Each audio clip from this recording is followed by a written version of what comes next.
بالله من الشيطان الرجيم بسم الله الرحمن الرحيم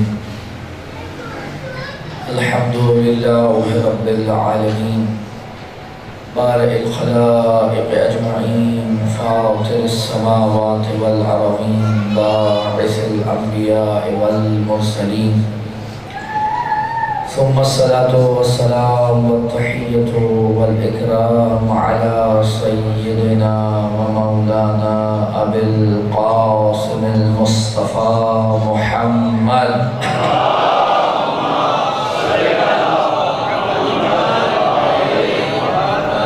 وعلى أهل بيته الطيبين الطاهرين المعصومين المظلومين المنتجبين المنتخبين ولعنة الله على أعدائهم أجمعين من الأولين والآخرين يا رب العالمين. أما بعد فقد قال سبحانه وتعالى في محكم كتابه المجيد أعوذ بالله من الشيطان الرجيم بسم الله الرحمن الرحيم إنما يريد الله ليذهب عنكم الرجس أهل البيت ويطهركم تطهيرا.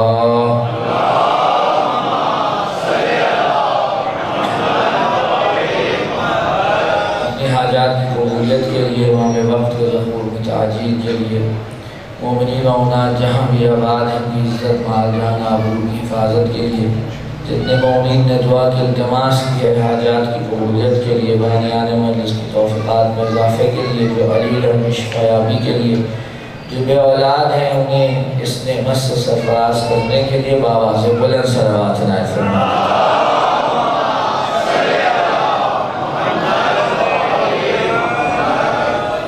عزیزان محترم سلسلہ گفتگو کی آج تیسری نشست ہے اور زیارت جامع کبیرہ کی ایک جملے پر ہی ابھی گفتگو چل رہی ہے اور جملہ جو میرے مولا امام ہادی نبی علیہ السلام مبارک سے برآمد ہوا وہ یہ ہے کہ السلام علی الائمۃ الہدیٰ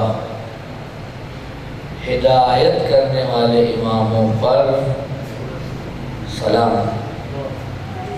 کہ اسی ذیل میں امامت کے عنوان سے کچھ گفتگو آپ کی خدمت میں پیش کی. اس کا خلاصہ کچھ یوں ہے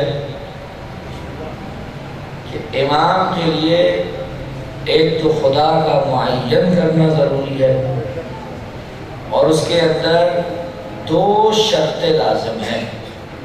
خصوصیات نہیں شروط لازم ہیں. ایک شرط عصمت ہے اور دوسری افضلیت.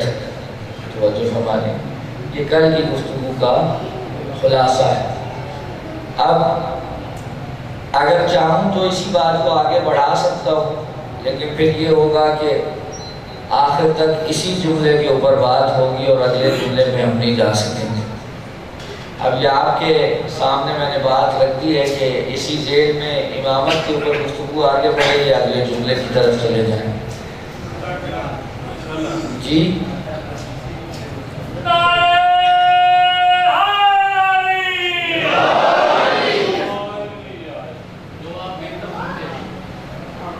دیکھیے قرآن مجید توجہ چاہوں گا. گفتگو اب میں یہاں سے شروع کرنے لگ گیا کہ قرآن مجید میں ہم نے دیکھا ہے کہ خدا نے مختلف حکم دیے ہیں. مختلف حکم دیے. مثلا کبھی کہتا ہے کہ اطیعوا اللہ و اطیعوا الرسول و اولی الامر منکم. اطاعت کرو اللہ کی اس کے رسول کی اور اولی الامر کی. معلوم ہوا اطاعت کرنی ہے ان تین کی. توجہ فرما رہے ہیں. پھر ایک جگہ پہ حکم دیتا ہے کہ فاسألوا اہل الذکر ان کنتم لا تعلمون. اہل ذکر سے پوچھو اگر تم نہیں جانتے. پھر ایک جگہ حکم دیتا ہے کہ کونوا مع الصادقین سچوں کے ساتھ ہو جاؤ. پھر ایک جگہ حکم دیتا ہے کہ قل لا اسألکم علیہ اجرا الا المودۃ فی القربی. اجر رسالت یہ ہے کہ قربا سے محبت کرو. توجہ ہے ذات کی. پھر یہ حکم دیتا ہے کہ صراط مستقیم پہ قائم رہو. توجہ ہمارے اب ایک ایک جینا چڑھتے جائیں میرے ساتھ. پھر یہ بتاتا ہے کہ انما یرید اللہ لیذھب عنکم الرجس اہل البیت ویطہرکم تطہیرا، کہ کچھ ایسے ہیں کہ جن کو خدا نے رجس سے دور رکھا. اچھا اب یہ آیتوں پہ آیتیں آپ پڑھتے جائیں تو سوال یہ پیدا ہوتا ہے کہ اللہ ہمیں پھنسانا چاہتا ہے یا پھنسوں کو نکالنا چاہتا ہے؟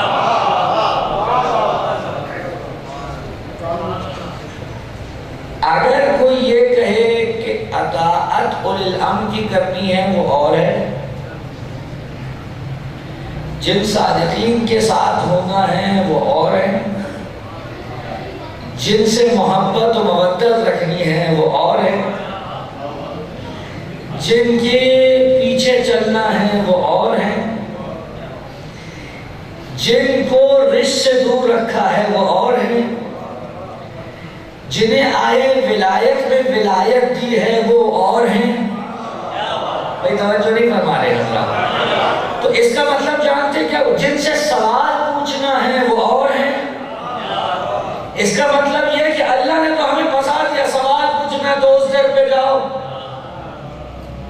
نہیں بات نہیں پہنچ رہی ہے. سوال پوچھنا ہے تو ان کے پاس جاؤ، اطاعت کرنی ہے تو ان کے پاس جاؤ، محبت کرنی ہے تو ان کے پاس جاؤ، رزق سے بچنا ہے تو ان کے پاس جاؤ، ولی ماننا ہے تو ان کے پاس جاؤ، صادقین کے پاس کی ساتھ ہونا ہے تو صادقین کے پاس جاؤ. اس کا مطلب یہ کہ خدا نے ہمیں پھنسا دیا، کبھی ادھر کبھی ادھر کبھی ادھر کبھی ادھر. خدا تو ہمیں نجات دینا چاہتا ہے، پھنسانا چاہتا ہے. کہ میرا تو راستہ ایک ہی ہے،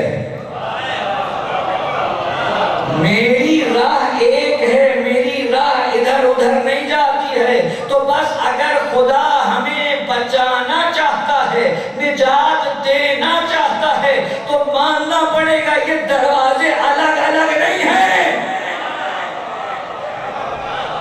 جو آئے تطہیر کے مصداق ہیں وہی ولی ہیں، جو ولی ہیں وہی ذی القربہ ہیں، جو ذی القربہ ہیں وہی اہل ذکر ہیں، جو اہل ذکر ہیں وہی صادقین ہیں.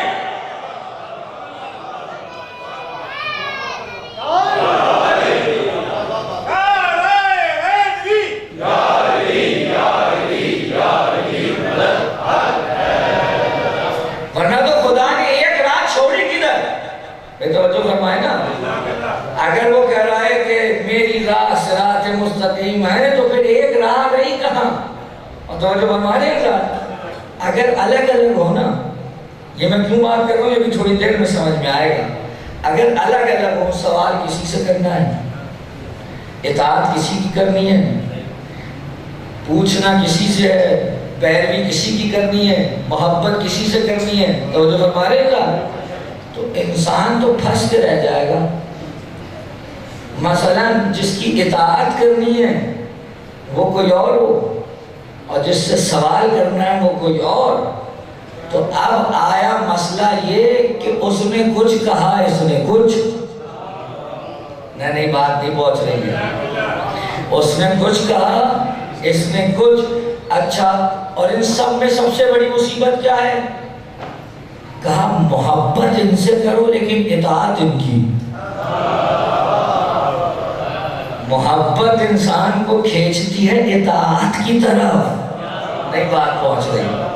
محبت ہمیشہ انسان کو کھینچتی ہے اطاعت کی طرف. محبت ہوگی تو اطاعت ہوگی، اگر محبت نہ ہو تو اطاعت نہیں ہو سکتی. اسی لیے خدا نے پہلے محبت واجب کی، پھر کہا ان کی اطاعت کرو. اس کا مطلب یہ ہوا خدا نے جو پیکج دیا ہے وہ بڑا ساس چفتہ رفتہ ہے. یہ مسلمان ہیں جنہوں نے کبھی ادھر موڑ دیا، کبھی ادھر موڑ دیا، کبھی ادھر موڑ دیا. نہ قرآن آپ کو در در کی ٹھوکریں کھلانا چاہتا ہے، نہ رسول آپ کو در در کی ٹھوکریں کھلانا چاہتے ہیں، نہ اللہ آپ کو در در کی ٹھوکریں کھلانا چاہتا ہے. ان سب آیتوں کو اکٹھا کریں تو بات سمجھ میں آئے گی وہ ایک ہی سمت ہے جس میں خدا لے کے جا رہا ہے۔ پوچھنا ہو تو اہل ذکر بن جاتے ہیں، ساتھ ہونا ہو تو صادقین بن جاتے ہیں، ولایت لینی ہو تو ولی بن جاتے ہیں، رشتے سے بچنا ہو تو اہل بیت بن جاتے ہیں۔ صلوات پڑھے محمد والے۔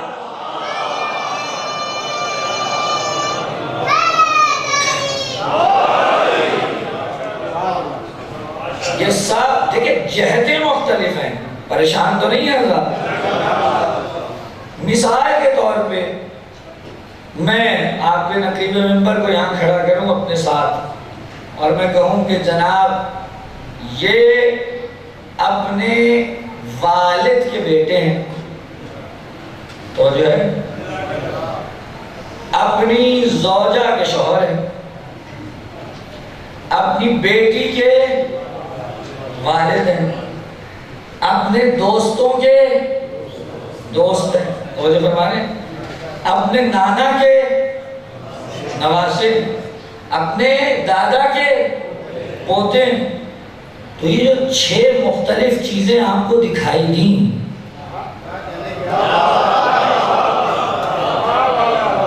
یہ عنوان میں 6 ہیں، اصل میں تو ایک ہے۔ توجہ نہیں فرمایا جاتا۔ جہاد مختلف ہیں لیکن اصل میں تو ایک ہی ہے، وہی بیٹا ہے، وہی باپ ہے، وہی شوہر ہے، وہی دوست ہے، وہی پوتا ہے، وہی نواسا ہے، شخص ایک ہے، جہاد مختلف ہیں۔ اسی طرح قرآن نے جب ذکر کیا تو جہاد مختلف تھی، اس لیے عنوان مختلف تھے، حقیقت ایک تھی۔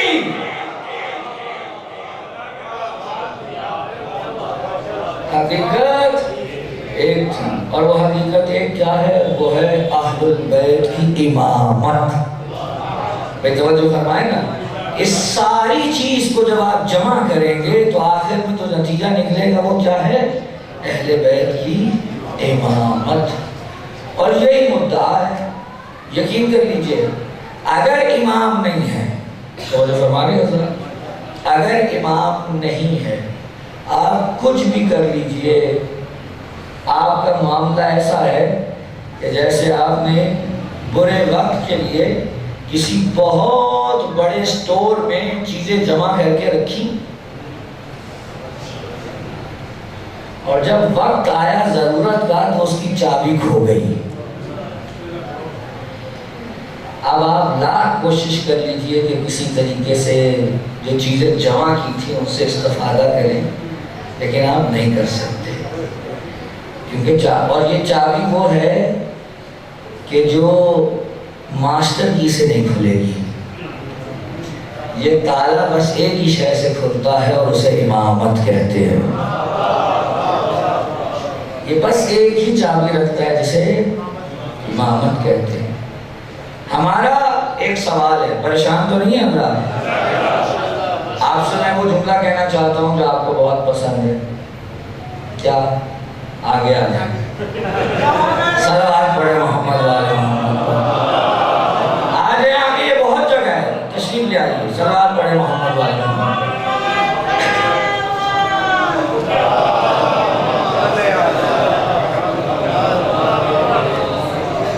بھرپور انداز سے صلوات سنائیں فرمائیں۔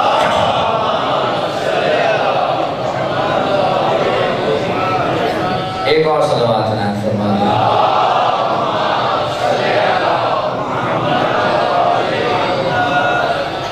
ہمیں سوال اٹھانا چاہتے ہیں، اور سوال یہ ہے کہ کیا اللہ اس شے پر قادر نہیں ہے کہ جتنی بھی ضروریات ہیں امت کی انہیں ایک شخص میں جمع کر دے؟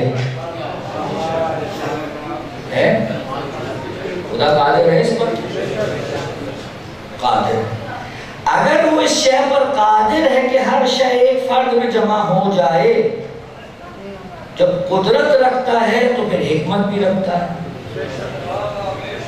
اور عقل و حکمت کا تقاضا یہ ہے کہ انسان متعدد دروں پہ جانے کی بجائے ایک ہی ایسا در چن لے جہاں سے سب کچھ مل جائے۔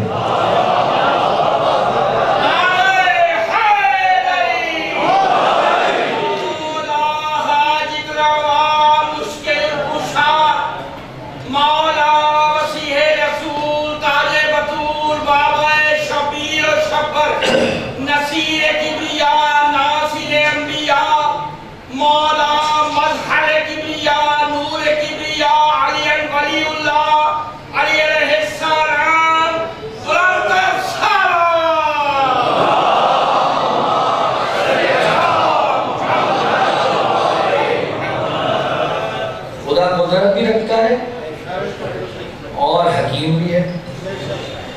تو اب وہ لوگوں کو مختلف راہوں میں بٹنے سے بچانے کی حکمت رکھتا ہے۔ ایسا ہی اگر ایسا ہی ہے تو پھر کیا پڑی ہے کہ متعدد در کھولے جائیں؟ بس وہی در رکھیے ہے جسے رسول نے مسجد میں کھلا رکھا تھا۔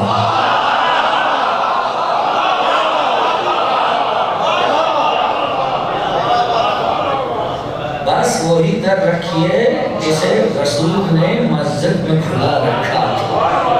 اور جب پیغمبر نے وہ در کھلا رکھا تو کئی لوگوں کے مزاج پر شاخ گزرا اور آ کر کہا یا رسول اللہ اپنا تو در کھلا رکھا چلو سمجھ آتی ہے، اور ہم سب کا بند کر دیا یہ بھی سمجھ آتی ہے، یہ علی کا در کیوں کھلا رکھا؟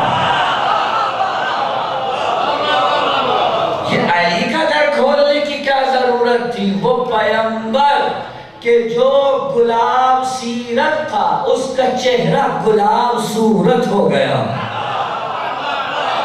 اور اس نے جلال میں آ کے کہا سنو اے مسلمانوں، نہ تمہارا دروازہ میں نے بند کیا ہے، نہ علی کا میں نے کھلا رکھا ہے، اللہ نے تمہارا در بند کیا ہے، اللہ نے علی کا نہیں۔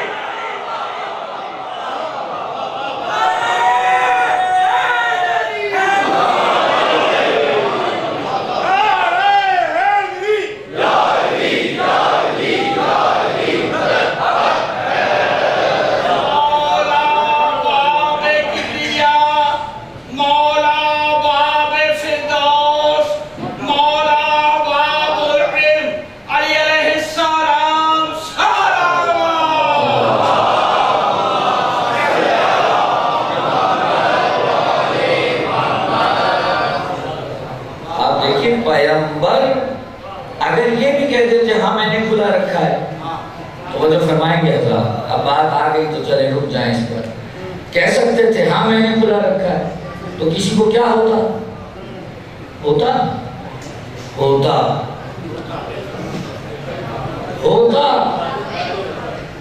اچھا یہ اب میں جملہ نقل کر دیتا ہوں بڑی معذرت کے ساتھ، جب پیغمبر نے جناب امیر کا دروازہ کھلا چھوڑا نا تو جو ہے تو بعض لوگوں نے چینگوئیاں کرتے ہوئے کہا کہ اس شخص پر اپنے چچا زاد کی محبت غالب آ گئی ہے۔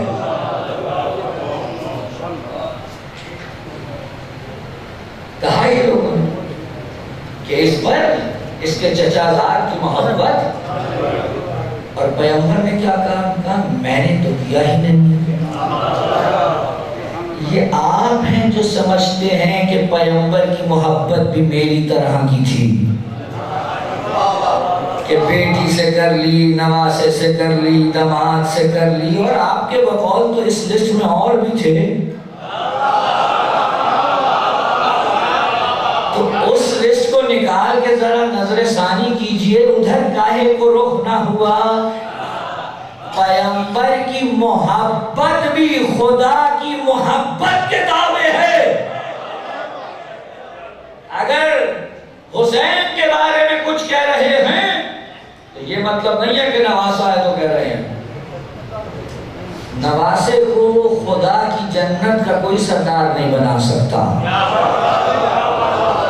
چھوڑیے آپ، اگر ذرا بھی خدا ترس ہو تو ایک مسجد کا مولوی اپنے بچے کو اگر اس میں لیاقت نہ ہو تو مسجد کا مولوی نہیں بنا سکتا. چاہ جائے پھر آپ میں جنت کا سردار بنا دیں. تو جو ہے حضرات کی اچھا اب رک جائیں یہاں پہ. تھوڑی سی ذرا سنگین بات ہے اور ہمیں بڑے گھوم کے گزرنا ہے. بیٹا آواز نہیں آنی چاہیے, باتیں نہیں کرو. سلوات پڑھے محمد والے محمد.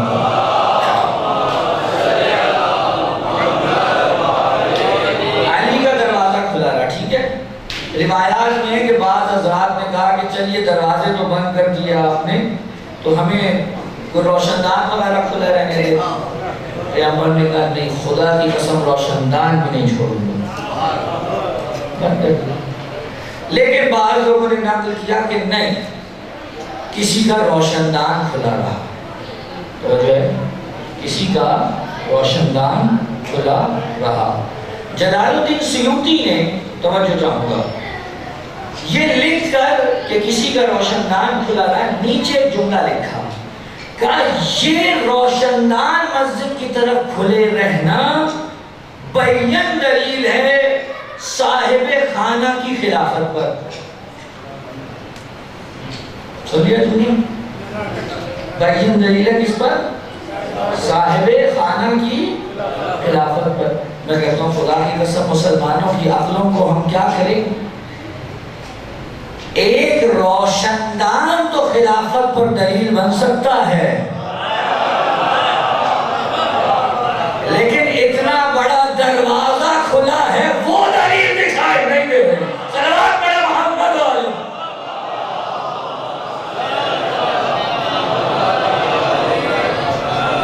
بات واضح ہو رہی ہے. تو خدا الگ الگ دروازوں پر نہیں بھیجتا, یہ اس کا اسلوب نہیں ہے, یہ اس کا اصول نہیں ہے. ایک طرف بھیجے تاکہ امہ یکسوئی سے اس کے پیچھے چلتی جائے. توجہ ہے حضرات کی. اب ذرا رک جائیں, مجھے بتائیں کہ امت اسلامیہ میں علی کے سوا کیا کوئی ایسا دکھتا ہے کہ جس نے باقی سب کو جواب دیے ہوں لیکن خود کسی سے سوال نہ کیا ہو؟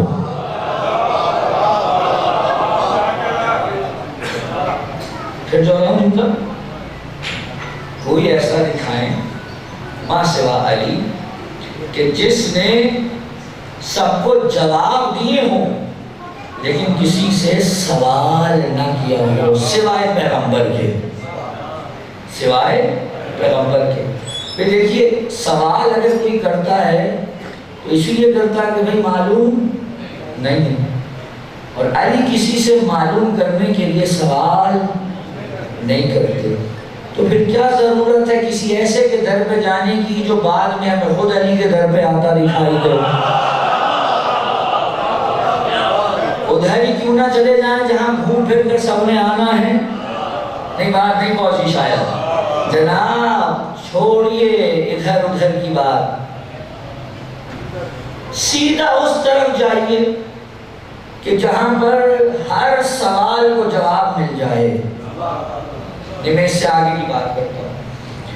یقیناً کوئی آپ سے پوچھے اگر کہ بھئی کیا وجہ ہے کہ آپ جناب امیر سے آگے کسی کو ماننے کو تیار نہیں, تو دیکھیں بہت سے جوابات ہو سکتے ہیں, پریشان نہیں ہوں گے, بہت سے جوابات ہو سکتے ہیں. لیکن ذرا توجہ فرمائیں, امیر المؤمنین رسول کے داماد چچا زاد بھائی کب اس دنیا سے رخصت ہوئے؟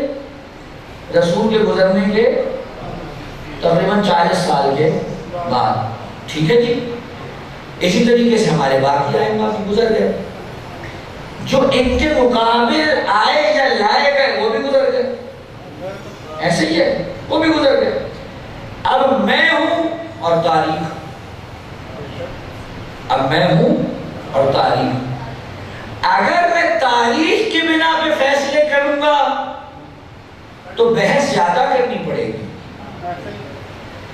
میں کیوں نہ کوئی ایسا فیصلہ ایسا کروں کہ مجھے زیادہ دور نہ جانا پڑے.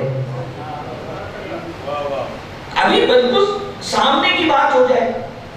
تو اگر مجھ سے کوئی آ کر کہے کہ تم علی کو امام کیوں مان رہے ہو، تو میں اس کو کہوں گا جس علی کو میں امام مانتا ہوں اس کا علمی شاہکار اس کے خطبوں کی صورت میں نہج البلاغہ میں موجود. جس سید سجاد کو میں امام مانتا ہوں اس کا علم صحیفہ سجادیہ کی صورت میں موجود. جس حسین کو میں امام مانتا ہوں اس حسین کا علم دعائے عرفہ کی صورت میں موجود.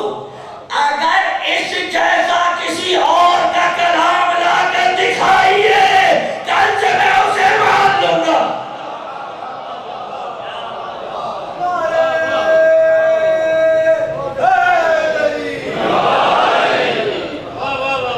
لائیے، دکھائیے، پیش کیجئے. ہاں تنگت کو فارسی چاہے اور پڑھے لکھے کو فارسی چاہے، لیکن یقین کیجئے یہ میں آپ کو خوش کرنے کے لیے نہیں کہہ رہا. ایک خطبہ علی جیسا کوئی اس وقت لا کے دکھائے جب کوئی علی جیسا ہو.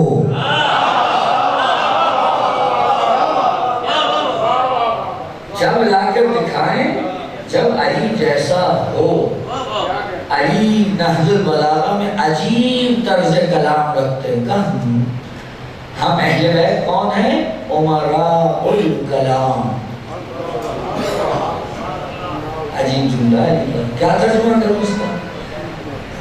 امراء الکلام. ترجمہ میں یوں کر سکتا ہوں کہ ہم وہ ہیں کہ اگر اس کائنات کو تکلم کی سلطنت بنا دیا جائے تو اس سلطنت کے جو امیر ہوں گے وہ ہم ہیں. اس کے امیر ہم ہیں. ابھی سامنے ہیں آپ کے. صلوات پڑھے محمد و آل محمد. تشریف لائیں گے. ابھی سامنے ہیں آپ کے نہج البلاغہ، سامنے آپ کے صحیفہ سجادیہ، سامنے آپ کے دیگر دعائیں. ان کو دیکھ کر اندازہ لگائیے کہ آپ کے آئمہ کیا مقام علمی رکھتے تھے. ڈھونڈنے سے بھی کسی اور کے ہاں کو ایسی چیز نہیں ملے گی. اور جب کسی کے ہاں اس قسم کی فاقہ مستی ہو تو پھر ہوتا کیا ہے؟ پھر ہوتا یہ ہے کہ ادھر ادھر سے ڈھونڈ ڈھانڈ کر علی کے ہی اقوال نکال کے نیچے نام بدل دیا جاتا ہے. صلوات بھیجے محمد و آل محمد.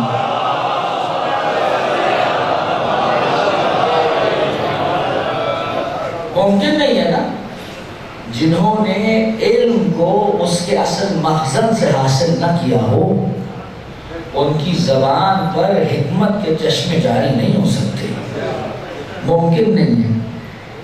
کوئی لکڑیوں کے ٹکڑوں پہ قبضہ کر سکتا ہے لیکن علم پیغمبر پہ کوئی قبضہ نہیں کر سکتا.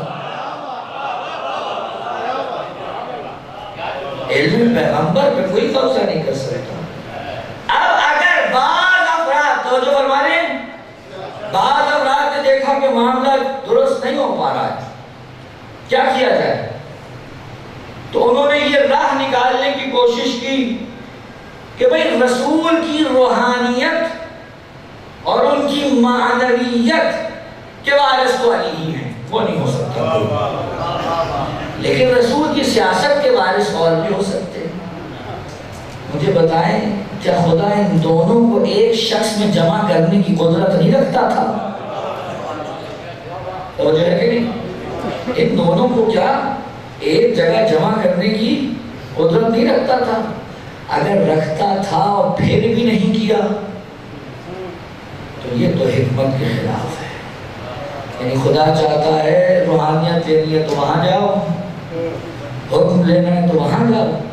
اور خدا ہر چیز کر سکتا ہے، اپنے بندے کو بیچ راہ میں دو راہے پہ نہیں چھوڑ سکتا. ممکن نہیں ہے خدا اپنے بندے کو دو راہے پہ چھوڑ دے.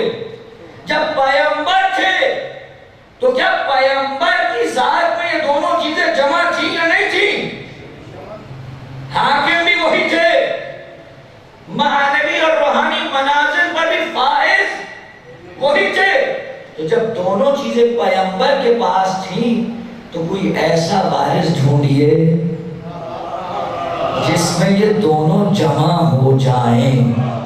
اگر آپ کو نہیں ملتا تو ہمیں بتائیں، ہم آپ کو بتاتے ہیں. وہ جناب امیر ہے. تو کل میں نے عرض کیا عصمت اور دوسرا افضلیت، یہ امام کی شرائط میں سے ہے. اگر یہ نہیں ہے امام نہیں ہو سکتا. اور علی سے افضل کون؟ ہم نہیں مانتے کسی کو علی سے افضل. ہم واضح طور پہ کہتے ہیں ہم کیوں مانے کسی کو علی سے افضل. ہم نہیں چاہتے کہ افضلیت کے مطلب میں کوئی داغ لگے.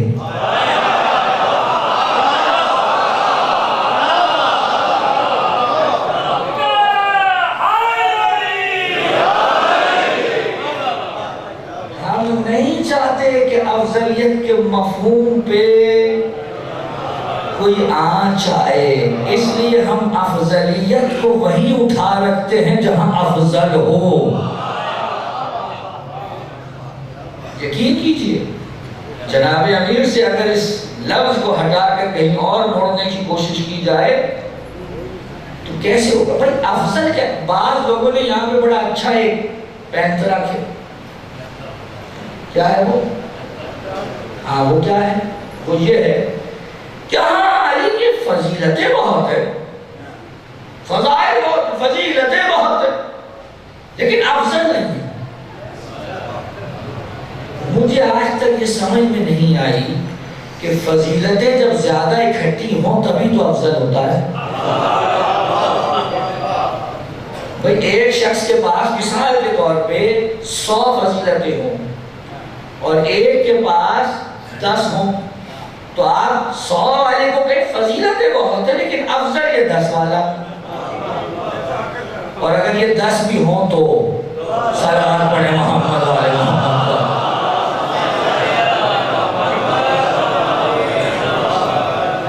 واقعے کے بعد سمجھ سے پرے ہے. کیسے؟ توجہ فرمائیں گے حضرات. خدا غریب رحمت کرے آیت اللہ مراشی نجفی کو. جو لوگ گئے ہیں قرآن مقدس انہوں نے یقیناً ان کی لائبریری اور ان کی مکتب کی زیارت کی ہوگی. جو انہوں نے کام کیے وہ تو اپنی جگہ، لیکن ایک کام کا چلے میں تعارف آج کراؤں گا آپ کو. پریشان تو نہیں ہے؟ اب مجھے اس کے لیے تھوڑا پیچھے جانا پڑے گا. لے آج ایک کتاب کا تذکرہ چھڑ گیا ہے اور یہ ہو سکتا ہے تھوڑا لمبا بھی ہو جائے کیونکہ جب کتابوں کا تذکرہ چھڑتا ہے تو مچل بھی جاتی ہے. ہمارے اس بر صغیر کے اندر ایک شخصیت گزری ہے کہ جن کا واقعاً ہم پہ بڑا حق ہے. اور اگر بر صغیر میں مکتب اہل بیت کا واقعاً کسی نے علم لہرایا ہے تو یہ سہرا ان کے سر جاتا ہے. وہ ہے کون؟ شہید ثالث قاضی نور اللہ شوستری، جن کی مکتب کہاں ہے؟ آگرہ میں، ہندوستان میں. توجہ فرمائیں. انہوں نے ایک کتاب لکھی تھی احقاق الحق. آہستہ آہستہ اس سے بول رہا ہوں تاکہ یاد کرنے میں آسانی ہو جائے. کیا لکھی تھی جی؟ احقاق الحق. اور بعض کا یہ کہنا ہے کہ ان کی شہادت کی جو وجہ بنی وہ بھی یہی کتاب تھی، اسی وجہ سے انہیں شہید کیا گیا. اب وہ کیا کیسے شہید کیا گیا وہ ابھی موجود نہیں ہے. آیت اللہ مرشی نجفی ان کی 7ویں پوشت سے ہیں. شہید ثالث کی 6 یا 7ویں پوشت سے ہیں. وہ ان کے جد ہوتے ہیں. بات پہنچ رہی ہے؟ جو انہوں نے کتاب لکھی تھی احقاق الحق شہید ثالث نے، وہ پرانے زمانے کی جو کتابوں کی تختی، بڑی تختی ہوتی تھی موٹی اور چھوٹی چھوٹی اس میں رائٹنگ، وہ جو قبلہ تشریف فرمایا جانتے ہیں کہ پرانی لغتیں اور جس رائٹنگ میں ہوتی تھی اس بڑی تختی میں اس کی ایک جلد تھی. کتنی تھی؟ ایک جلد. سب سے بڑا باب اس میں تھا امامت کا سب سے بڑا باب امامت کا۔ اس امامت کے باب کے 125 یا 150، ابھی ایگزیکٹلی میرے ذہن میں نہیں ہے عدد، 125 سے 150 تک صفحات، کتنے جی؟ 150 صفحات پر جو امامت سے متعلق تھے، آیت اللہ مرشی نجفی نے حاشیہ لکھا، جو بعد میں تعلیقات احقاق الحق کے نام، ملحقات احقاق الحق کے نام سے شائع ہوا۔ اس وقت جو بھی حال تھا بہرحال جلدی میں اسے شائع کر دیا گیا۔ یہ میں آپ کو اس لیے نہیں سنا رہا کہ وقت گزر جائے، ہاں یہ میں آپ کو اس لیے سنا رہا ہوں کہ مجھے کہیں لے کے جانا ہے آپ کو۔ ان کے گزرنے کے بعد اب اس وقت جو ان کے بیٹے موجود ہیں آیت اللہ مرشی کے، انہوں نے اس تعلیقے کو اٹھایا اور نئے انداز میں اسے چھاپنا شروع کیا۔ اس حکیم کے ذاتی لائبریری میں ابھی 30 جلدیں ہو چکی ہیں اور ابھی پوری نہیں ہوئی، چھپ رہی ہے۔ اس کا نام رکھا گیا موسوعۃ الامامہ۔ موسوعہ کہتے ہیں عربی میں انسائکلوپیڈیا کو، موسوعۃ الامامہ 30 جلدیں چھپ چکی ہیں، ابھی مکمل نہیں ہوئی، اور جو جلدیں چھپ چکی ہیں کم سے کم بھی اگر کسی جلد کے صفحات ہیں تو 500 ہیں۔ کتنے جی؟ 500، 800 صفحے تک کی بھی جلد ہے اس کے اندر، ایک جلد 800 صفحے کی بھی ہے۔ اچھا ہوا کیا، روش کیا ہے، سنتے جائیں روش کیا ہے۔ روش یہ ہے کہ اہل بیت علیہم السلام کے فضائل پہ مبنی جتنی بھی آیات اور روایات ہیں ان سب کو جمع کیا گیا ہے، لیکن صرف کتب اہل سنت سے۔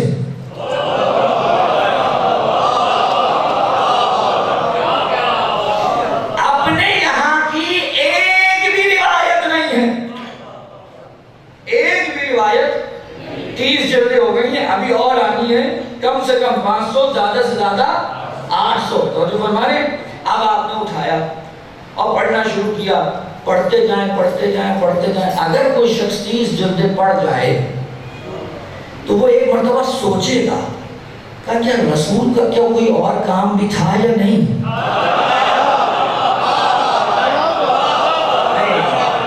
اب ساتھ رہیں آپ میرے، رسول کا کیا کوئی اور کام بھی تھا یا نہیں، یا ہر وقت بس فضائل علی و اہل بیت بیان کرتے تھے؟ بعض لوگوں نے کہا یہ اتنی جو حدیثیں تم نے اکٹھی کر لی ہیں، اگر رسول یہی کرتے تھے تو کیا کوئی اور کام نہیں تھا؟ بس اپنے خاندان کی فضیلتیں بیان کر رہے ہیں، فضیلتیں اس لیے بیان نہیں کر رہے کہ رسول خوش ہوتے ہیں۔ قرآن کیا کہتا ہے؟ وَيَتْلُو عَلَيْهِمْ آيَاتِهِ۔ پیغمبر کا ایک فریضہ کیا ہے؟ وہ قرآن کی آیات کی تلاوت کرے۔ اگر پیغمبر تلاوت نہ کرے تو مجھے کیسے پتا چلے گا کیا آیت ہے؟ اگر پیغمبر تلاوت نہ کرے مجھے کیسے پتا چلے گا قرآن کیا ہے؟ تو جیسے پیغمبر پہ لازم تھا کہ قرآن کی آیتوں کی تلاوت کرے تاکہ پتا چلے ہدایت کی کتاب کون سی ہے، ایسا ہی پیغمبر پہ لازم تھا کہ علی کے فضائل پڑھے تاکہ دنیا کو پتا چلے ہادی کون ہے۔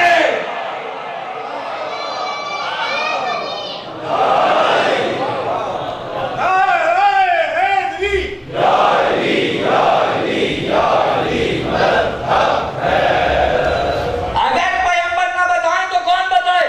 توجہ ہے حضرات کی؟ علی اپنا تعارف کراتے ہیں، توجہ، علی اپنا تعارف کراتے ہیں، اس وقت بھی لوگوں کو مصیبت لاحق ہوتی ہے۔ یا علی اپنے منہ سے کہا تعریف نہیں کر رہا اپنی، جو خدا نے مجھ پر ذمہ داری رکھی ہے اسے ادا کر رہا ہوں، کیونکہ علی کو یا تو اللہ جانتا ہے یا محمد جانتا ہے یا خود علی جانتے ہیں۔ اب اگر یہی بیان نہ کریں تو ہمیں کیا پتا چلے علی کیا ہے؟ اور اب رک جائیں، یہ جملہ میں متعدد بار کہہ چکا ہوں اور جب تک جان میں جان ہے کہوں گا۔ یہ جو پیغمبر نے علی بیان کیا نا، اتنے فضائل سنائے، اتنے مقامات بتائے، یہ وہ علی نہیں ہے جسے رسول خود جانتے ہیں، یہ وہ علی نہیں ہے۔ یہاں تو ذرا سے فضائل بیان ہوئے، لوگوں کے ایمان چلے گئے، کوئی کچھ کہنے لگا، کوئی کچھ کہنے لگا۔ ابھی اس علی کو رسول نے بیان کہاں کیا ہے جو علی رسول کے دل میں ہے؟ نہیں، آپ کو لگ رہا میں خطابت کر رہا ہوں؟ پیغمبر نے ایک قافلہ بھیجا، سیریا ہے، جنگ کے لیے۔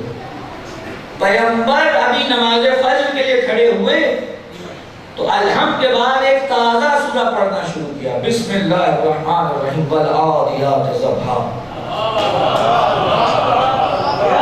اور جب یہ سورہ تمام ہوا، نماز تمام ہوئی، لوگوں نے کہا پیغمبر کوئی تازہ وحی اتری ہے؟ کہاں تازہ اتری ہے، وہ جو گیا تھا قافلہ علی کی سربراہی میں، وہ مجاہد جب دوڑتے ہوئے اپنے گھوڑوں پہ سوار ہو کر دوڑاتے ہوئے پہاڑوں کی چٹانوں سے گزر رہے تھے، اتنا خلوص تھا کہ خدا نے ان کے گھوڑوں کے سموں میں لگے ہوئے نالوں سے نکلنے والی چنگاریوں کی قسم کھائی ہے۔ علی واپس آئے، توجہ فرمائیں، علی واپس آئے، پیغمبر کو معلوم ہوا، پیغمبر پہنچے، علی گھوڑے سے اترے، رسول نے مان کا آرائی کی، سینے سے لگایا، ماتھا چوما، آنکھیں چومی، اور اس کے بعد ایک جملہ کہا کہ یا علی، اگر مجھے آج یہ ڈر نہ ہوتا کہ دنیا تیرے بارے میں وہ باتیں کرے گی جو عیسیٰ ابن مریم کے بارے میں عیسائیوں نے کی تھی، تو آج میں تیرے وہ فضائل پڑھتا کہ دنیا تیرے پیروں کی خاک اٹھا کر اپنی آنکھوں کا سرما بنا لی۔ پیغمبر نے خود بتا دیا، میں نے وہ علی نہیں بتایا جو میرے دل میں ہے۔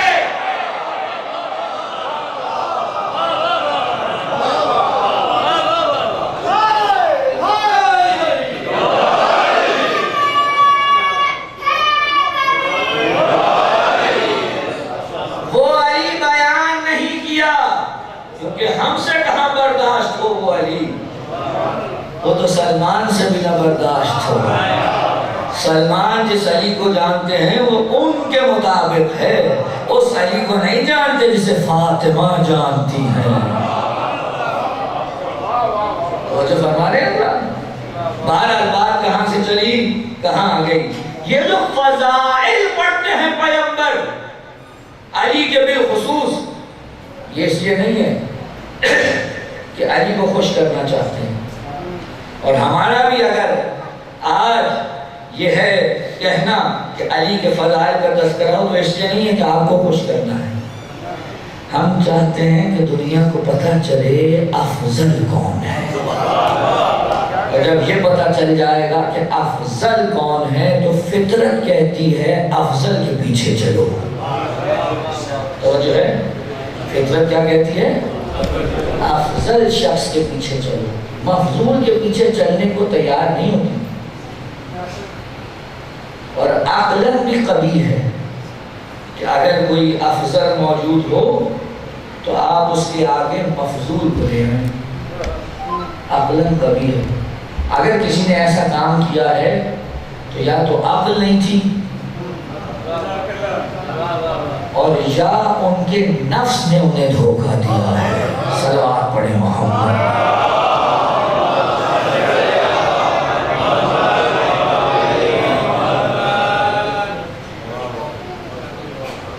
ایک تھوڑی سخت بات کروں، اب آپ اتنے فضائل پڑھ لیں جناب، پڑھتے جائیں، لیکن مشکل یہ ہے کہ جہاں بھی آپ پہنچیں گے سامنے والوں کے پاس بڑا ہتھیار ہے۔ وہ ہتھیار کیا ہے جی؟ بڑا ہتھیار ہے، اور وہ ہتھیار میں آپ کو بتاتا ہوں۔ نہج البلاغہ کے ایک شارح ہیں ابن ابی الحدید معتزلی، اہل سنت سے ان کا تعلق ہے، معتزلہ فرقے سے تعلق ہے۔ بعض لوگوں نے ان کو شیعوں کے کھاتے میں ڈالنے کی کوشش کی ہے، لیکن ان کا ہم سے کوئی لینا دینا نہیں ہے۔ انہوں نے، اچھا میں کوئی ایسی بھی بات نقل نہیں کر رہا کہ کوئی کہے کہ بھائی ہم تو ایمان تھے، اب جب بیان کروں گا تو پتہ چل جائے گا کہ کیا ہو رہا ہے۔ انہوں نے اپنے استاد سے سوال کیا، تو جو ہے اور سوال سنیں، سوال یہ تھا، کہنے لگے اتنی روایات جو علی کے فضائل میں نقل ہوئی ہیں، جو ہم تک پہنچی ہیں، ان سے اگر علی کی خلافت ثابت نہ بھی ہو، خلافت بلا فصل، تو کم از کم افضلیت تو ثابت ہے، کم از کم ثابت ہے۔ تو استاد نے جانتے ہیں آگے سے کیا جواب دیا؟ تمہیں کس نے کہا کہ فقط افضلیت ثابت ہے؟ امامت بھی ثابت ہے، ان سے امامت بھی ثابت ہوتی ہے۔ کہا تو اگر امامت بھی ثابت ہوتی ہے تو پھر کیوں نہیں علی کو دی؟ پریشان ہو گیا ہے نا۔ اگر امامت بھی ثابت ہوتی ہے تو ایک علی کو کیوں نہیں دی؟ اور کہا ہاں اب سنو وجہ یہ ہے کہ پیغمبر دو جہاد رکھتے تھے، ایک ان کی ذاتی بات ہوتی تھی اور ایک دین کی بات ہوتی تھی۔ جب وہ ذاتی بات کہتے تھے تو وہ ایسے ہوتا تھا کہ جیسے وہ کہہ رہے کہ میں یہ سمجھتا ہوں تمہیں یہ کر لینا چاہیے، لیکن بطور نبی حکم نہیں دیتے تھے۔ لیکن جب دین کی بات ہوتی تھی تو وہ کہتے تھے دین کا حکم یہ ہے کہ یہ کرو، تو اس پہ عمل کرنا ضروری ہے۔ سمجھ رہے ہیں؟ اس پہ عمل کرنا ضروری ہے۔ کہا اچھا، اب ہوا یہ کہ پیغمبر نے متعدد جگہ پہ اشارتاً، کنایتاً، نصاً علی کو منتخب کیا، لیکن ہمارے پاس جو دین پہنچا ہے، بہت ضروری بات ہے، توجہ رکھیے گا، ہمارے پاس جو دین پہنچا ہے، یہ دین پہنچا ہے اصحاب کے ذریعے سے۔ توجہ ہے؟ یار آپ اتنا پریشان کیوں ہیں؟ ہم تک جو دین پہنچا، ان کے جملے نقل کر رہا ہوں، میرے تھوڑی ہیں۔ کہا کہ ہم تک جو دین پہنچا وہ پہنچا کس کے ذریعے؟ اصحاب کے ذریعے۔ اور یہ جو روایتیں تم مجھے سناؤ اور میں تمہیں سناؤں، یہ ساری روایتیں کس نے سنی پہلے؟ اصحاب نے۔ اب اصحاب نے یہ روایتیں سنی، لیکن ان کے مفہوم پر عمل نہیں کیا۔ توجہ ہے؟ سنی، مفہوم پہ عمل نہیں کیا۔ جب انہوں نے مفہوم پہ عمل نہیں کیا تو دو باتیں، یا تو وہ دین پر عمل نہیں کرنا چاہتے تھے، اور یا یہ کہ وہ ان سے کچھ خاص مطلب لیتے تھے۔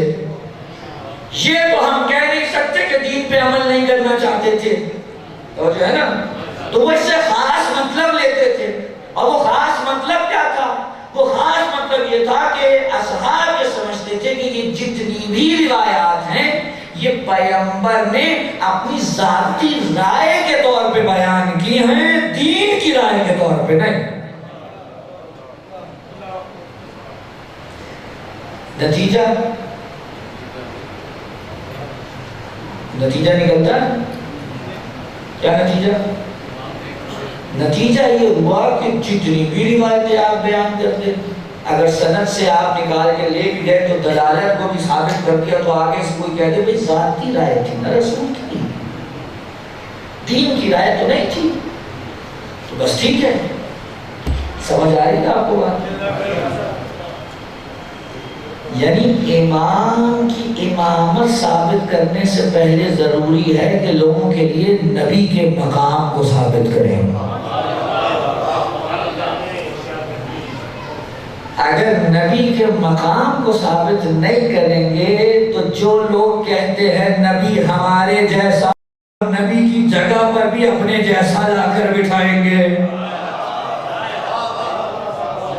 اور اگر آپ نبی کے مقام کو ثابت کریں کہ ان کی عصمت مطلقہ ہے، کسی دور میں کسی وقت میں نہ کم تھی نہ زیادہ تھی، جو زبان سے برآمد ہوا وہ وحی پروردگار کے تحت تھا، اپنی ذاتی نفسانی خواہشات کے بلبوتے پہ نہیں تھا. اب آپ ثابت کر سکتے ہیں.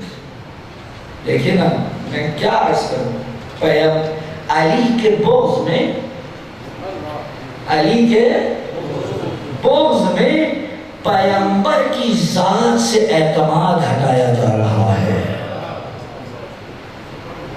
کیا اعتماد رہ گیا؟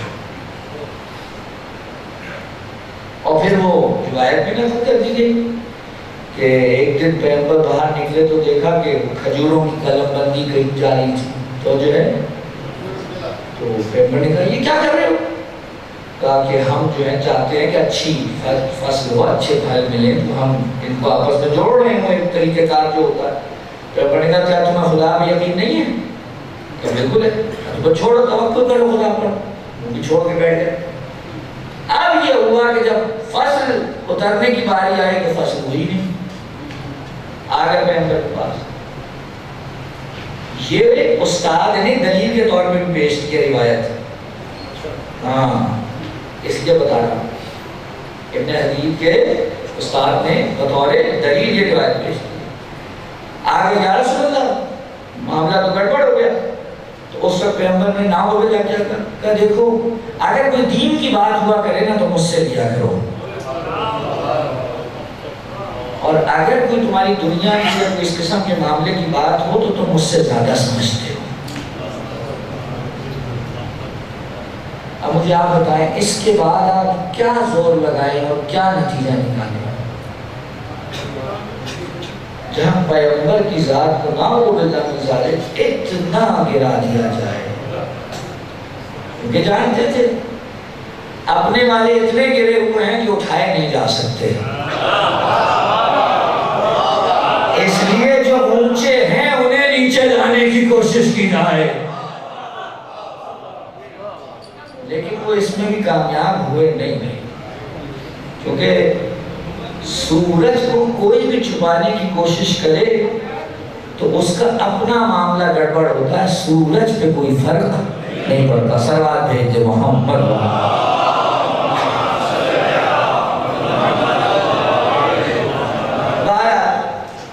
امام ہدا تو جو ہے نا آئمہ ہدا، آئمہ کون ہے؟ ہدایت کرنے والے امام. اور ہدایت کرنے والے امام ایسے نہیں ہیں کہ آپ کسی کو بھی چن لیں، اس کے لیے خدا کا چننا ضروری ہے. جسے خدا چنتا ہے تو جو فرمایا تھا انسان اگر چنیں گے تو اپنے ناقص علم کی بنا پر چنیں گے، نہ اس کا ماضی سامنے، نہ حال سامنے، نہ مستقبل. اور جب خدا کسی کو چنے گا تو وہ ایسا ہوگا کہ جس کا تمام ماضی اور مستقبل سامنے ہو. کیونکہ یہ ماضی اور حال اور مستقبل یہ میرے اور آپ کے لیے، خدا کے لیے نہ ماضی ماضی ہے، نہ حال ہے، نہ مستقبل مستقبل. اس کا حال و ماضی مستقبل سب ایک ہے. کیونکہ یہ زمان اس کے اوپر آتا ہے کہ جو محدود ہو. ایسے ہے کہ نہیں ہے؟ جو محدود ہو یہ تو اس کے لیے ہے، جو لامحدود ہو اس کے لیے زمان و مکان کی قید. مجھے پھر یہاں یاد آ گیا حضرت نسیم مروی کا ایک مصرع، کل میں ذکر کر رہا تھا، چلیے اب یہ آ گیا. ایک مصرع ہی پڑھوں گا. بعض اوقات شعراء اگر پڑھے لکھے ہوں، شعراء اگر پڑھے لکھے ہوں، دینی تعلیم سے مزین ہوں، قرآن و حدیث کو سمجھتے ہوں، معقولات سے واقفیت رکھتے ہوں، تو وہ اپنے ایک مصرے میں وہ کہہ جاتے ہیں جو مولوی 2 گھنٹے کی تقریر میں نہیں کہہ سکتا.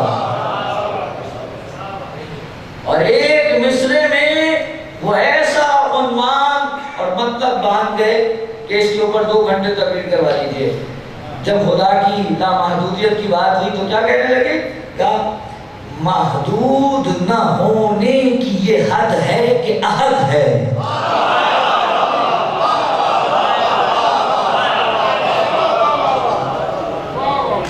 محدود نہ ہونے کی یہ حد ہے کہ احد ہے. صلوات ہے جو وہاں پر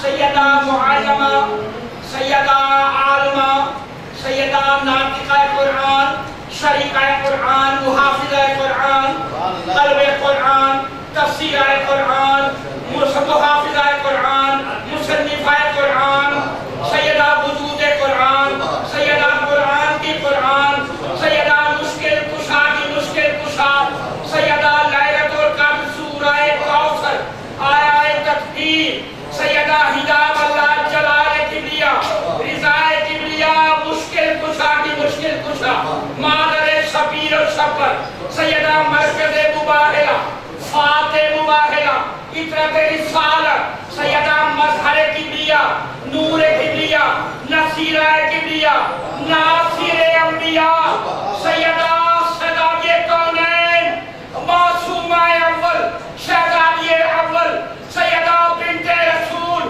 شہزادی رسول، تسرین قلب رسول، سیاہ نور چشم رسول، سیدہ دستار رسول، سیدہ مرکز رسالت، مرکز امامت، مرکز انوار کسا دفتر تاہا، فاطمہ زہرا سلام اللہ علیہا سلام.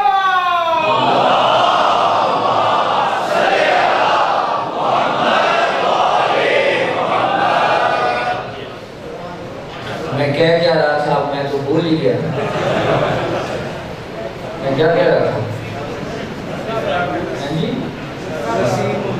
نہیں، وہ تو بعد میں ہوا تھا، اس سے پہلے کیا کہہ رہا تھا؟ ہم بھی بول رہے ہیں. آ گئے کسی کو؟ ہم بھی بول رہے ہیں.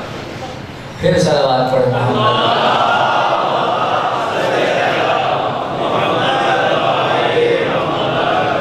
توجہ فرمائیں.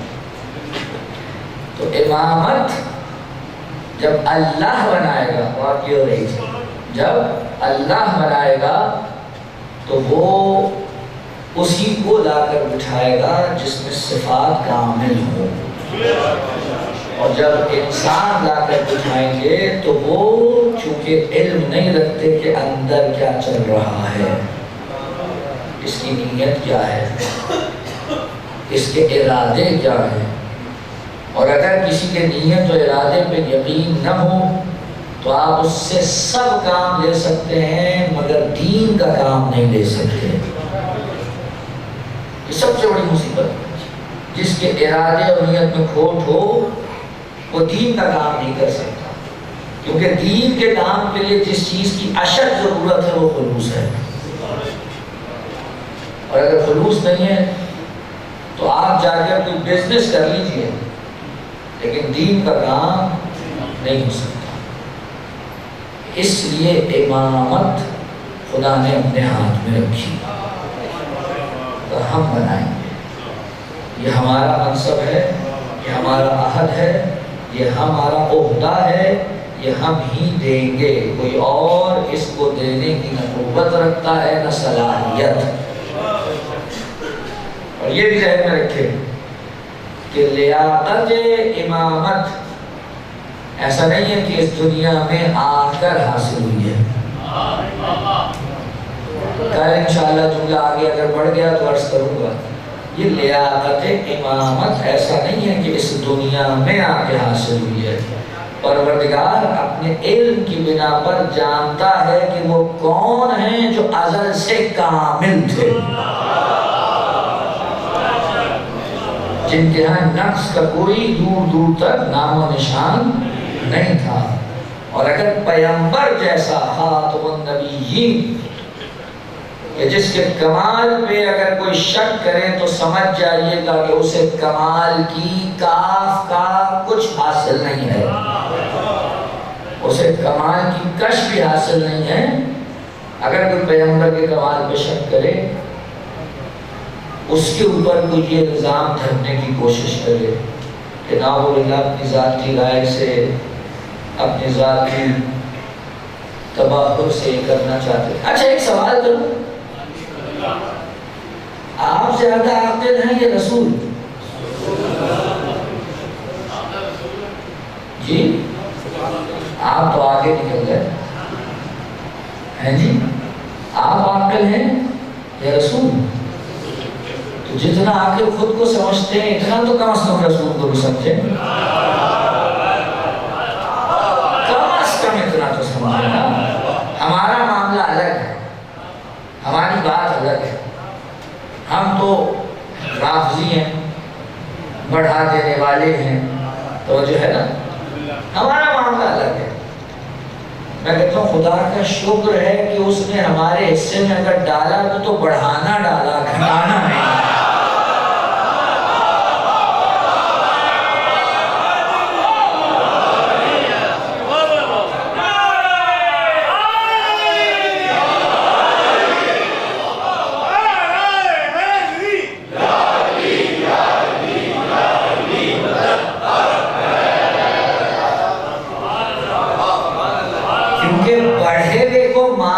فطرت انسانی ہے، گھٹے ہوئے کو ماننا انسان کی فطرت نہیں ہے.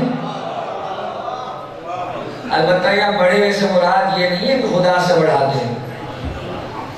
جب رافضی کہا جاتا ہے تو یہاں خدا کا معاملہ نہیں ہے، یہاں کچھ لوگوں سے بڑھانے کا معاملہ ہے. صلوات پڑھے محمد والے محمد.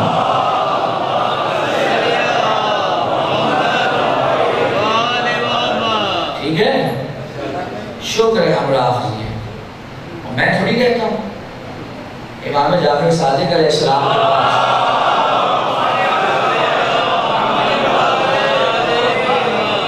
ایک شخص آیا، کہنے کا مولا یہ بہت ستاتے ہیں، بہت ستاتے ہیں. کیا ہوا؟ رافضی کہتے ہیں. کہ شکر ادا کرو، کہ شکر ادا کرو. مولا کیا مطلب؟ کہ جانتے ہو پہلی مرتبہ کسے رافضی کہا گیا؟ کہ مولا آپ بتائیں. کہ پہلی مرتبہ جب حضرت موسیٰ آئے اور فرعون کے لشکر میں سے کچھ لوگ کٹ کے حضرت موسیٰ کے پیچھے چلنے لگے تو فرعونیوں نے انہیں رافضی کہا تھا. بے توجہ ہے کہ نہیں ہے؟ تو اس وقت بھی جو اس طرف کھڑے تھے وہ موسیٰ کے ساتھ والوں کو رافضی کہتے تھے، اور آج جو علی کے ساتھ کھڑے ہیں اس طرف والے علی کے ساتھ والوں کو رافضی کہتے ہیں. صلوات بھیجے محمد.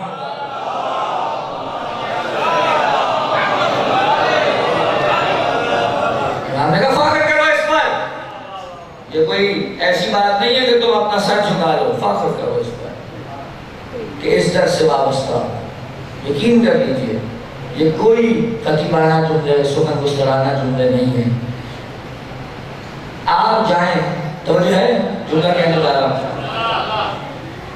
کبھی ہمارے یہاں بھی مراجع ہیں، قبلہ ہمارے یہاں بھی مراجع ہیں، آج بھی زندہ ہیں، تاریخ میں کتنے رہے. کبھی آپ نے سنا کہ فقہ ہلی، کبھی آپ نے سنا فقہ طاؤسی، کبھی آپ نے سنا فقہ سیستانی؟ کیا سنتے ہیں فقہ جعفری؟ بھئی توجہ نہیں ہے حضرات. فقہ اہل بیت آپ لوگ یہاں کہا جاتا ہے فقہ جعفری. مراجع ہمارے یہاں بھی ہیں جن کی طرف ہم سمجھنے کے لیے رجوع کرتے ہیں، توجہ فرما رہے تھا. لیکن جن کی طرف دنیا نے رجوع کیا وجہ کیا پڑی؟ کبھی سوچے تو صحیح، کبھی سوچے تو صحیح. ضرورت کیا پڑ گئی بھائی؟ ضرورت یہ پڑی کہ جنہیں بڑا مانا تھا ان سے کچھ ملا ہی نہیں. توجہ نہیں فرما رہے ہیں بھائی. دیکھیے اگر کہیں پر آپ کے پاس کتاب فقہی احکام سے چھلک رہی ہو تو کیا ضرورت پڑی ہے نیا دروازہ کھولنے کی؟ نیا دروازہ کھول کر مکتب بنانے کا مطلب یہ ہے پیچھے والے کام کر کر نہیں گئے، نیا بناؤ۔ الحمدللہ جب ہم اہل بیت کی طرف آئے تو وہ اس قدر ہمیں احادیث کا ذخیرہ دے گئے کہ انہی میں تفحص کر کے ہم اپنے آج تک کے مسائل کا حل بڑی خوش اسلوبی سے استخراج کر سکتے ہیں۔ مجتہد کا بس یہ کام ہے، مرجع کا کام۔ ہم مرجع کی اطاعت نہیں کرتے، توجہ ہے کہ نہیں؟ شاید جملہ سخت ہو جائے لیکن میں صاف کہہ رہا ہوں، ہم کسی مرجع کی اطاعت نہیں کرتے، ہم اس مرجع کے اس حکم کی اطاعت کرتے ہیں جو حکم معصوم کے حکم کے نیچے ہوتا ہے۔ کوئی آ کے کہے گا میاں آپ کے یہاں بھی تو باہر آ جب 12واں چلا گیا تو آپ نے کیا کیا؟ آپ بھی تو دوسروں کی طرح رجوع کرنے لگ گئے۔ ہم رجوع کر رہے اس لیے نہیں کہ اس سے کہیں بھائی اپنی عقل کے مطابق نیا دین کھڑا کرو، بلکہ جو اہل بیت فرما گئے ہیں اس سے ہمیں نتیجہ خاص کر کے دو، یعنی اطاعت پیروی اہل بیت ہی کی ہو رہی ہے۔ توجہ ہمارے اطاعت کریں، اطاعت و پیروی اہل بیت ہی کی ہو رہی ہے۔ راستہ ہے لیکن چونکہ ہم تفحص نہیں کر سکتے لہذا یہ ذمہ داری ان کے سپورٹ کی ہے کہ آپ بتائیے اس سے کیا مطلب نکلتا ہے۔ اور اگر نماز طور پہ کہہ رہا ہوں بالفرض خدا نہ خواستہ العیاذ باللہ اگر یہ ثابت ہو جائے کہ فلاں مرجع یا فلاں مجتہد نے نعوذ باللہ صراحتاً اپنے نفس کی پیروی کرتے ہوئے خلاف معصوم بات کی ہے، اگلے دن سے وہ لائق اتباع نہیں ہے، اگلے دن سے وہ لائق اتباع نہیں ہے۔ واضح بات ہے، کیوں؟ اس کا سب کچھ اہل بیت کی وجہ سے ہے۔ اگر اہل بیت ہیں تو وہ ہے اہل بیت کی وجہ سے اس امام سلامت ہے، اگر اہل بیت ہیں تو سب کچھ ہے، اگر اہل بیت نہیں ہے تو جا کے پیغمبر کی قبر اور کعبے کے خلاف کا بھی امامہ بنا لے کسی قابل نہیں ہے۔ ابھی آپ دیکھ لیجئے ہمارے جوانوں کے لیے تو بڑا مسئلہ بن گیا، وہ وقت بہت ہو گیا، بس آخری بات کروں۔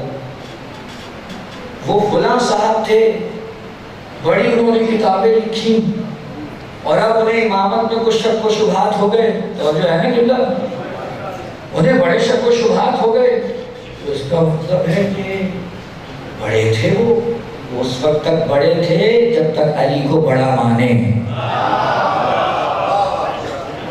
اور اگر وہ علی سے پھر گئے تو ہمارے لیے وہ کسی قابل نہیں ہے، کوئی بھی ہو۔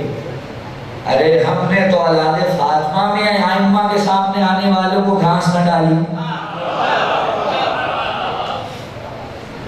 تو وجہ ہے کہ نہیں؟ سگے امام کی اولاد بھی ہو لیکن کسی امام کے سامنے آ جائے تو ہم کہتے ہیں یہ آپ کا ہوگا کہ آپ رشتہ داریاں ڈھونڈتے پھریں۔ ہم رشتہ داری نہیں ڈھونڈتے، ہم دیکھتے ہیں حق کیا ہے، اور حق امام ہے۔ کل میں عرض کر چکا حق امام کے پیچھے چلنا ہے، جو امام سے پھرے وہ ہمارا نہیں، اور جو امام کی راہ پہ چلتا رہے اس کی جوتیاں ہم اپنے سر پہ رکھنے کو تیار ہیں۔ صلوات پڑھیں محمد و آل محمد۔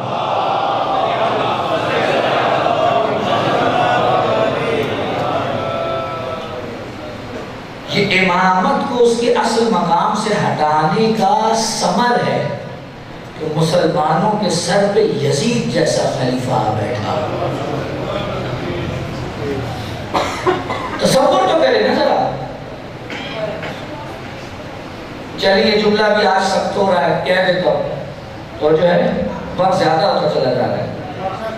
اگر ہمارے برادران اہل سنت یزید کو برا سمجھتے ہیں تو بہت اچھی بات ہے، سمجھیے، لیکن یہ ان کی ذاتی رائے کے تو مطابق ہو سکتا ہے، مکتب کی رائے کے مطابق نہیں ہے، نہیں ہو سکتا۔ کیوں؟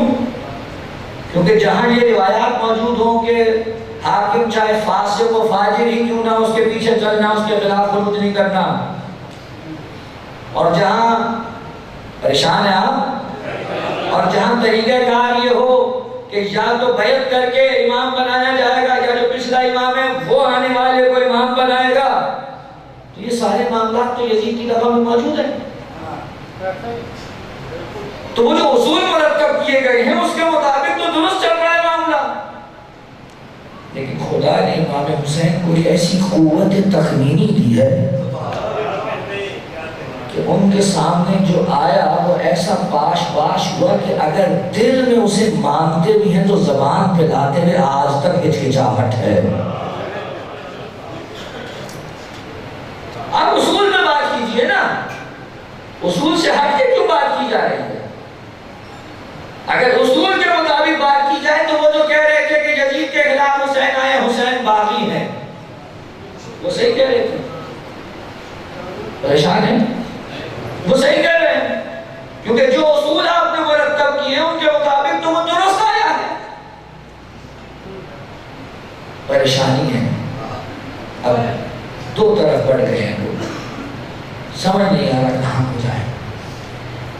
اگر حسین کی طرف جاتے ہیں تو پچھلا سارا معاملہ چوپٹ، اور اگر یزید کی طرف جاتے ہیں تو حسین کی محبت بھی جانے نہیں دیتی، کچھ نہ کچھ تو محبت دل میں ہے۔ ہنس گئے۔ میں کہتا ہوں جناب امیر اور امام حسین یہ دونوں ایسی ہستیاں ہیں، انہوں نے ایسا علم بلند کیا کہ اب کوئی چاہتے ہوئے بھی نہ ادھر ہو سکتا ہے نہ ادھر۔ حسین سے بچنے کی کوشش کریں گے تو علی کے دام میں جا پھنسیں گے، اور علی کے دام سے بچنے کی کوشش کریں گے تو حسین کے دام میں جا پھنسیں گے۔ فیصلہ مشکل ہے۔ ہاں ہمارا مسئلہ نہیں، ہمارا کیا مسئلہ ہے؟ ہم نے تو بس اتنا کہنا ہے جہاں حسین ہے ہم، یہ فیصلہ یہ ویسے آپ کریں گے 20 صحابیوں نے بیعت کی یا نہیں کی، 5 صحابیوں نے بیعت کی یا نہیں کی، تو جو ہے یہ بحث آپ کریں، ہمارے لیے یہ کوئی معنی نہیں رکھتی۔ ہمارے لیے تو وہی معاملہ ہے کہ اگر پیغمبر بیٹھے ہوئے ہوں وہ کچھ کہیں اور سارے اصحاب کچھ کہیں تو ہم تو پیغمبر کے پیچھے جائیں گے۔ تو پیغمبر چلے گئے تو کیا ہوا؟ علی موجود ہے، میں نہیں کہہ رہا حضور، حضرت عمار یاسر، خدا غریق رحمت کرے حضرت عمار یاسر کو، ان کی پیروں کی خاک کو ہماری شفاعت کا وسیلہ قرار دے۔ حضرت عمار نے جب دیکھا جنگ صفین میں گھمسان کا رن پڑا ہوا ہے اور کانوں کو آواز نہیں آ رہی ہے، کچھ سمجھ نہیں آتی، تو عمار میدان میں جا کر کھڑے ہوئے، کہا اے مومنوں، اے مسلموں، میری بات سنو، میں تمہیں کچھ بتانا چاہتا ہوں۔ دیکھو میں نے خود پیغمبر سے سنا ہے، میرے ان کانوں نے پیغمبر سے سنا ہے، فرماتے تھے اے عمار، اگر ساری دنیا ایک طرف جاتی ہو اور علی ایک طرف جاتا ہو، دنیا کو چھوڑ دینا، علی کے پیچھے جانا، میں تجھے گمراہ نہیں ہونے دے گا۔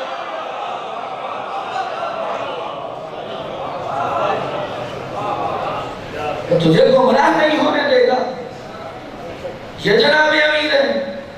تو لہذا یہ فیصلے ہمارے لیے مشکل نہیں، ہم نے جناب امیر کو سامنے رکھنا ہے، جہاں وہ ہیں اگر کوئی ان کے ساتھ ہے تو سلام ہوگا، اور اگر کوئی ان کے ساتھ نہیں ہے تو ہم سے ضد نہ کیجئے کہ ہم اسے تسلیم کریں۔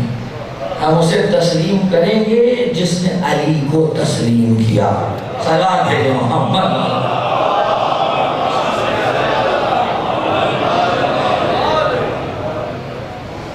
ذرا سوچے تو صحیح، کتنا پانی چاہیے ہوتا علی اصغر کو پینے کے لیے؟ کتنا پانی درکار؟ اگر یہ چند گھونٹ دے دیتے تو کیا نہر میں کمی آ جاتی؟ کیسے ظالم تھے، کیسے ظالم تھے کہ جب پانی طلب کیا تو جانتے جواب ملا کیا؟ کہ ہمارے جانور پیئیں گے لیکن تمہیں پانی نہیں ملے گا۔ ایک مرتبہ امام حسین خیمے کے پاس آئے، آواز دی حل من ناصر ینصرنا، کوہرام برپا ہو گیا خیمے میں۔ دوڑے ہوئے آئے، کہا اے بیویوں ابھی میں زندہ ہوں، ابھی کیوں روتی ہو؟ کہا آقا اس بچے نے خود کو گرا دیا۔ حسین نے کہا لاؤ رباب، ہو سکتا ہے میں اس کے لیے پانی کا بندوبست کروں۔ حسین نے ہاتھوں پہ اٹھایا، لے کے چلے، تمازت بڑی تھی سورج کی، حسین نے ابا کا دامن اوپر ڈال دیا، اور جب لے کے جا رہے ہیں علماء تفصیل بیان کرتے ہیں علی اصغر کتنے پیاسے تھے، کہتے ہیں اگر مچھلی کو پانی سے باہر نکال دو تو پہلے وہ تڑپتی ہے، پھر اس کے بعد منہ کھولتی ہے اور بند کرتی ہے، اور جب اس کی بھی سکت نہیں رہتی تو بس آنکھیں کھولتی ہے اور بند کرتی ہے۔ علی اصغر کی یہ حالت ہے کہ کبھی آنکھ کھولتے ہیں کبھی بند کرتے ہیں۔ حسین لائے، دیکھو تمہارا اگر مجھ سے کوئی جھگڑا ہے تو اس بچے سے تو نہیں ہے، اس نے کیا بگاڑا ہے، چند گھونٹ پانی کے پلا دو۔ عزادارو سامنے سے جواب آیا، اچھا تم اس کے بدلے خود پانی پینا چاہتے ہو؟ حسین نے جلتی رہتی پہ علی اصغر کو لٹایا کہ اچھا آؤ تم خود آ کر پانی پلا دو۔ اے علی اصغر تم حجت خدا کے بیٹے ہو، ان پر حجت تمام کرو۔ عزادارو علی اصغر نے سوکھی زبان ہونٹوں پہ پھیلانا شروع کی، وہاں لشکر اعداء نے منہ موڑ موڑ کے رونا شروع کیا۔ ابن سعد آگے بڑھا کہا اے حرملہ حسین کے کلام کو قطع کر دے۔ اس نے چلے میں تیر باندھا، یہاں تیر چھوٹا، وہاں علی اصغر کی گردن پہ پڑا، وہاں زیارت ناحیہ میں امام زمانہ کی آواز آئی، سلام اس شہید پر جو ایک کان سے دوسرے کان تک ذبح کر دیا گیا، بچہ باپ کے ہاتھ میں منقلب ہو گیا۔ حسین نے چلو میں خون لیا، روایات مختلف، چلو میں خون لیا، چہرے پہ ملا، اور اب چلے خیمہ گاہ کی طرف۔ کہتے ہیں جب پہنچے نا خیمے کے در پر تو سوچا کیا جواب دوں گا، میں تو پانی کا کہہ کے لایا تھا۔ 7 مرتبہ انا للہ و انا الیہ راجعون کہہ کر آگے بڑھے، 7 مرتبہ رضن بقضائہ و تسلیما لامرہ کہہ کے پیچھے ہٹے، اور جب ہمت نہ جٹا پائے تو خیمے کے باہر سے آواز دی، اے رباب آؤ تمہارا بچہ آ گیا۔ یہ آواز ایک چھوٹی بچی کے کانوں سے ٹکرائی، ماں سے پہلے وہ نکل آئی کہ بابا میرے بھائیا کو پانی پلا دیا۔ حسین نے جو دامن ابا ہٹایا، بچی چیخ کر زمین پر گری، ہاں میرا بھائیا۔ عزادارو ایک ایک مرثیہ پڑھا حضرت ام رباب نے، جیسے دیکھا نا بچے کا لاشا، ایک مرتبہ لاشا دیکھ کے کہا کہ اے میرے والی کیا ایسے بچے بھی نہر کیے جاتے ہیں؟ جس نے علی اصغر کو مارا اس کی اولاد نہیں ہوگی، اولاد والا یہ کام نہیں کر سکتا۔ عزادارو کچھ دیر کے بعد حسین نے کہا رباب لاؤ تمہارے بچے کو دفنا دیتا ہوں۔ علی اصغر کا لاشا لے کر حسین پشت خیمہ پہ گئے، ایک چھوٹی سی قبر بنائی، علی اصغر کا لاشا قبر میں رکھا۔ علماء بیان کرتے ہیں جب قبر بند کرنے کا وقت آیا، اتنی گرم ریت تھی، حسین نے پہلے پیروں پہ ریت ڈالی، پھر سینے پہ ریت ڈالی، منہ پہ ریت ڈالنے کا وقت آیا، حسین نے منہ ایک طرف موڑا، بغیر دیکھے ریت میں بھول چھپا دیا۔ رباب کو تسلی ہو گئی، چلو میرا بچہ دفن ہو گیا، اب کوئی میرے بچے کی لاش پامال نہیں کرے گا۔